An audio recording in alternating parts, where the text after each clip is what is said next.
At this time, I will ask graduating senior Abigail Keith to introduce our commencement speaker.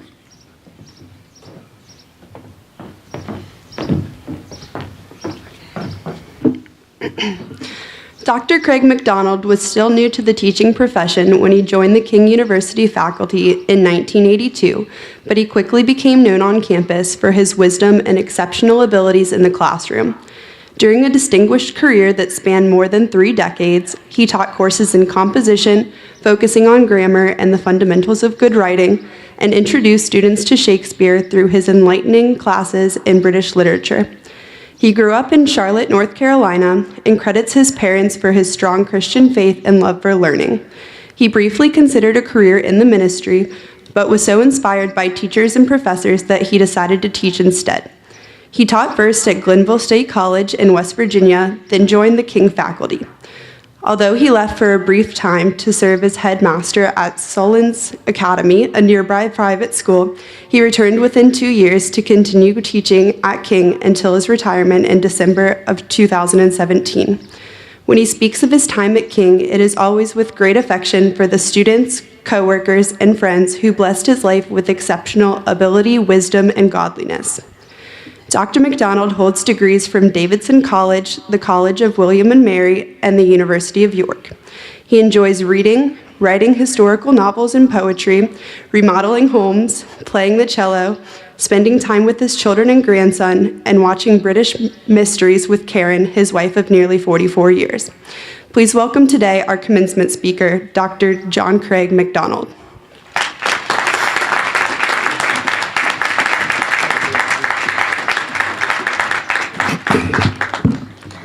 Thank you, Abby, and thank you to those who've extended this invitation to speak this morning. About 450 years ago, a young man found himself in a situation similar to yours, graduating from college, in his case, Pembroke College, Cambridge, or at the University of Cambridge in England. And like you, he was part of a procession. But his took him and his fellow graduates through a small gate, one whose lintel was so low that to pass through it, they had to stoop. That young man, Edmund Spenser, who went on to become one of England's great poets, later memorialized this passageway as a symbol of humility in his epic, The Faerie Queene. Now, since first reading this event in Spenser's life as a student, I have often thought, what a fine way to begin our own commencement ceremonies.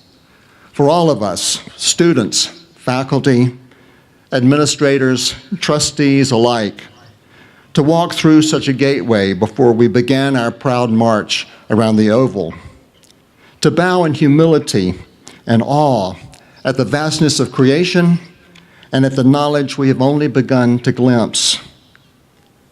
Since King does not have such an entrance to the Oval, I have imagined our erecting a temporary trellis, such as those under which high school couples dressed in their prom finery have their pictures taken.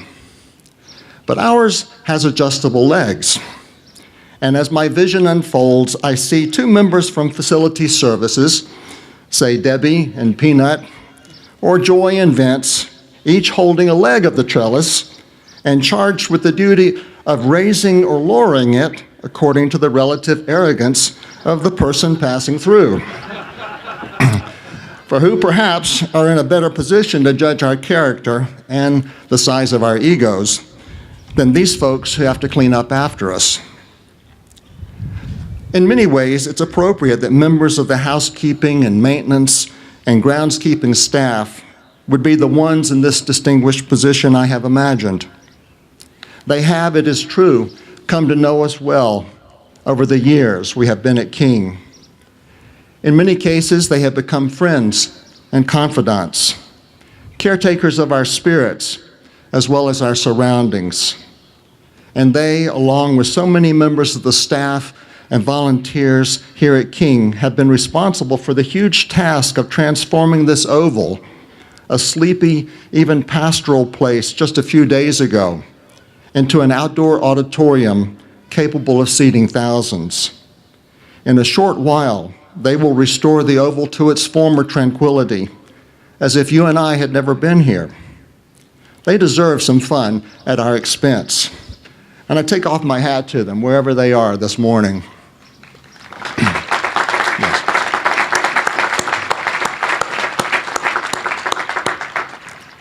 But there's another way in which it would be appropriate for these folks to take their place in the scene I have laid before you. As those responsible for performing the janitorial duties on campus, they actually have a linguistic connection to these commencement proceedings. If we go back far enough into the origins of our language, we find that the words janitor and commencement are both derived from a common root word meaning to go. Commencement literally means going in with. You, as graduates, in other words, are going someplace, going in someplace together. Janitor originally meant gatekeeper, the guardian of the arch. The Jan part of the word is linked to Janus, the Roman god of beginnings and endings, who had two faces, one looking back to the past, the other forward to the future. Our first month, January, a time when we bid farewell to an old year and look with expectancy to a new, is said to be named after him. Now, it is highly unlikely that this pipe dream of mine will ever come to pass at King. But in a sense, this stage that you graduates will mount in just a few minutes serves a similar purpose. It symbolizes over here your farewell to your old life at King. Near this spot where I'm standing, you're passing by the gatekeeper, President Whitaker, the head janitor, if you will. And over there, you're meeting the future.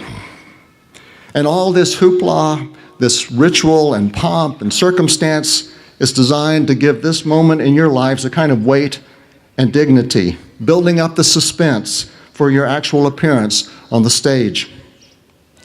Still, for all that we do to slow things down and to build suspense, things will move rather fast in a few moments. As you are receiving your diploma, another name will be called, and you have only seconds to hear the president congratulate you and to receive your Bible before you are walking down the stairs.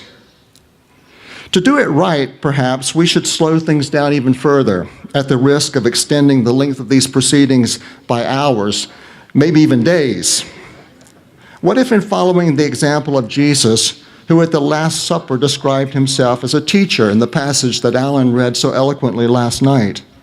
What if, like him, we teachers were to take off our robes and wash the feet of each of you as your name was called, as a way of demonstrating what we expect of you, serving others, when you graduate?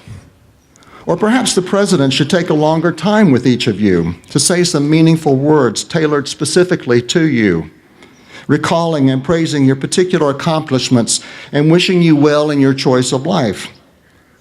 But suppose as he is shaking your hand, he should say, "We're proud of you, of course, but I have observed you carefully and believe that there are some gaps in your education.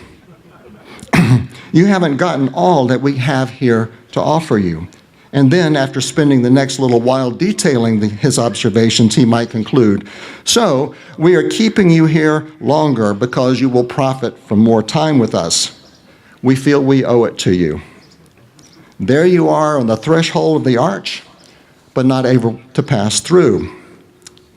Now, in real life, let me assure you, this is very unlikely to happen at the moment you are to receive your diploma. If you've gotten this far, it is nearly certain that you will graduate. But I would suggest that there are other ways that we might be held up at the threshold, and by janitors other than President Whitaker. What might at first seem like a simple gateway, a quick stroll across this stage, can stretch out into a corridor, a tunnel, a wilderness even, without not so much as an oasis on the horizon.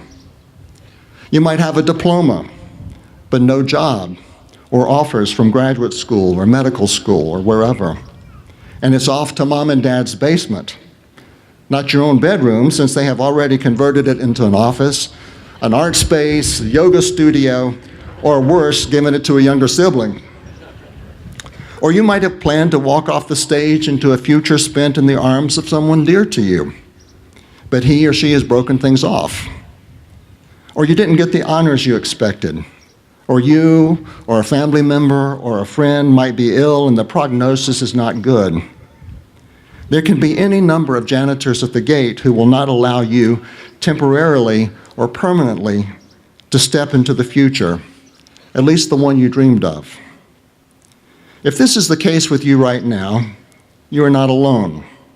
Even Jesus, after he was baptized and after God the Father declared him his beloved Son, but before he commenced his own career, was immediately whisked off by the Holy Spirit into a wilderness for 40 days to fast and to be tempted by the adversary.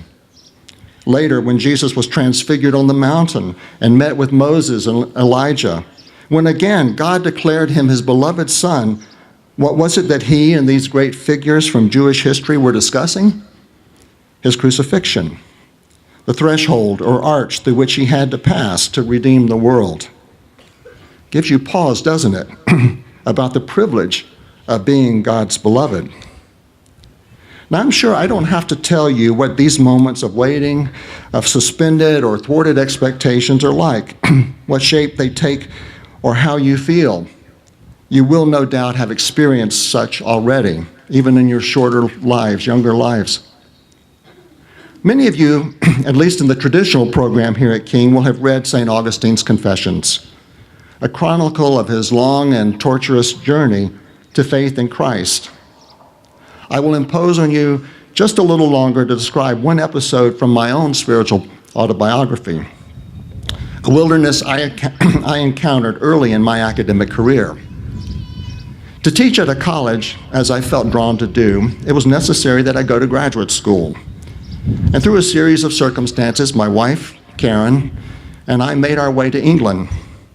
Given my interests in literature and history of the Middle Ages, this seemed like a strategic and enjoyable path to take. I'll have to say that I was rather naive in my decisions. As my studies drew to a close, I applied to around 125 colleges and universities, but received no responses. And like that graduate you may have read, a high school graduate you may have read about just the other day who received 115 offers from colleges and universities. I didn't receive a single one. And I later learned, excuse me, that what I thought would give me an edge would prove something of a liability. Why would anyone study overseas, one departmental chair asked me, when there were perfectly good programs in the States? Janitors, it seemed, were waiting in line to shut the gate in my face. And then there was the nature of the study. A lot of independent work with only occasional supervision. I had studied hard as an undergraduate and did reasonably well. And I naturally assumed that if I continued this pattern, I would succeed. I would finish the dissertation, have a nice chat with my supervisor and the outside reader who would examine my work, be told what a brilliant or maybe adequate job I had done, shake their hands, and would be through the gate. But I didn't realize that long and hard study didn't equate with inspired and imaginative study. I wasn't prepared for what was to be asked of me. In trying to run with the big dogs, I didn't realize how big they were, nor how much of a chihuahua I was. It wasn't long into the oral examination, maybe a couple of minutes, when it was clear that things were not going to turn out well.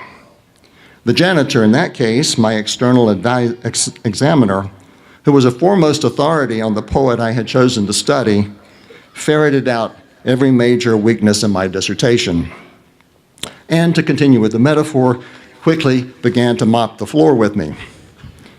Not only did he stop me at the gate, he would have, except for the intervention of my supervisor, sent me away with a lesser degree, one that would, in all likelihood, have curtailed my career. It's difficult and painful, even now, after these many years, to describe how crushed and humiliated I was. My future as a college teacher was called into question, my confidence severely undermined, How could I face my peers or my friends or Karen, who was home back in the States with our 1-year-old? Now, to compound my failure, I also proved a coward and did not even phone her after the catastrophe, but called my parents instead, running home, as it were, to Mommy and Daddy like a little kid. Although Karen has long since forgiven me, I was reminded, even as we talked about this recently, of how deeply I wounded her. Now, why tell you of my ignominy and defeat on this, your day of celebration? As much as anything, it's a desire to bear witness that there is life beyond the arch and even in the arch itself. I'm not trying to offer the kind of bumper sticker advice that is frequently rendered to us on these occasions. If at first you don't succeed, try and try again. Work smarter, not harder. Depart from the ordinary and arrive at success. Just do it. True, in the end, I just did it. There was simply too much at stake, a career in jeopardy and a family to feed, to lie down and quit. The examiner's questions and criticisms were justified and taught me a great deal about what was required. So for the next year, I thought and revised my dissertation, and when I resubmitted it, I was allowed into the dog park at last, even though still feeling very much like a chihuahua. In ways, however, this academic gateway was easier to pass through, despite the long hours and the anxiety of whether I would pass on the second try.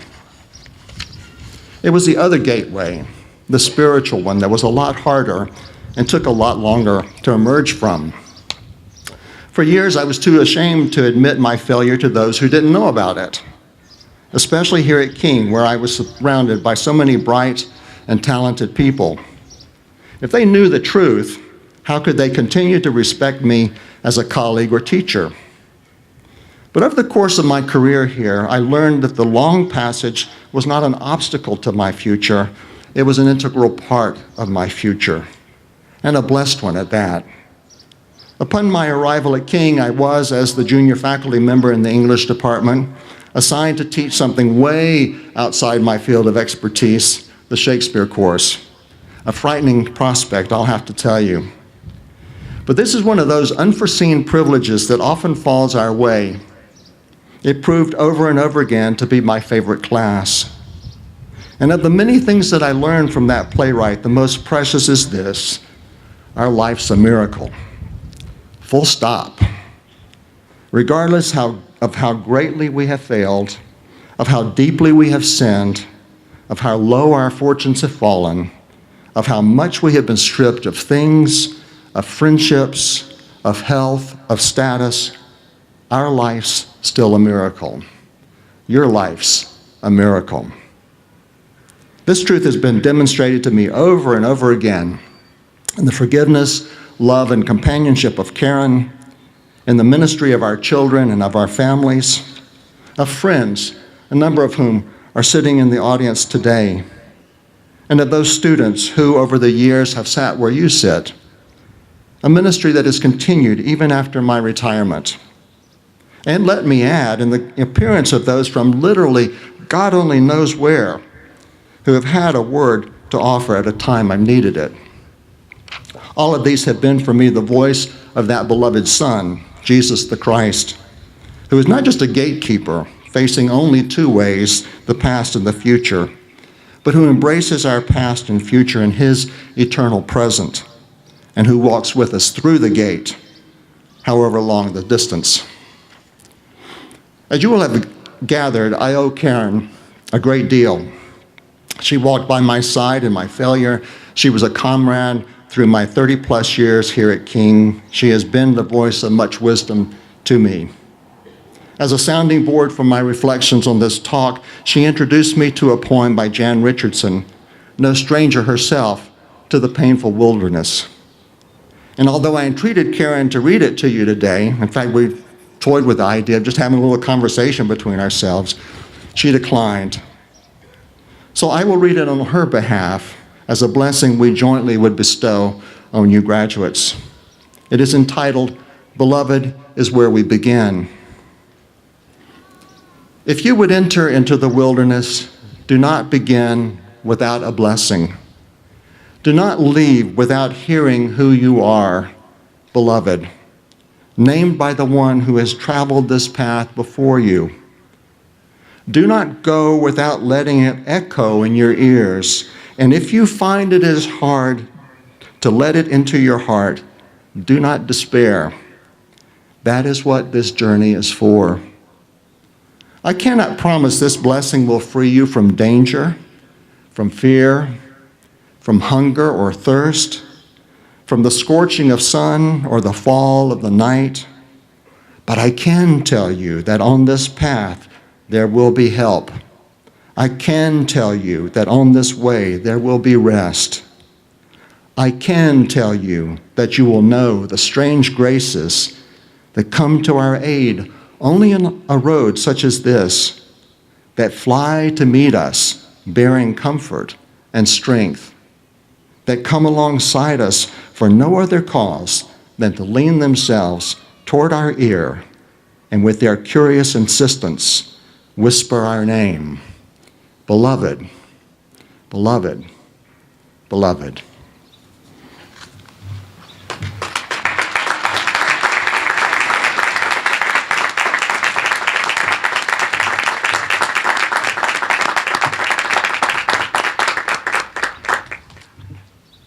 Thank you, Craig, for that extraordinary send-off for our graduates and that inspiration for all of us here. This morning, I have the pleasure of recognizing a distinguished retired faculty member upon whom the King faculty and the King Board of Trustees have unanimously approved to confer the honorific Faculty Emeritus. Emeritus status is an honor conferred upon a retired faculty member who has served King with distinction. Distinctive service is defined by the faculty member's proven capabilities in teaching, scholarship, student advising, and service to the institution. Additionally, the candidate for emeritus status has provided clear and demonstrable support of the institution's mission.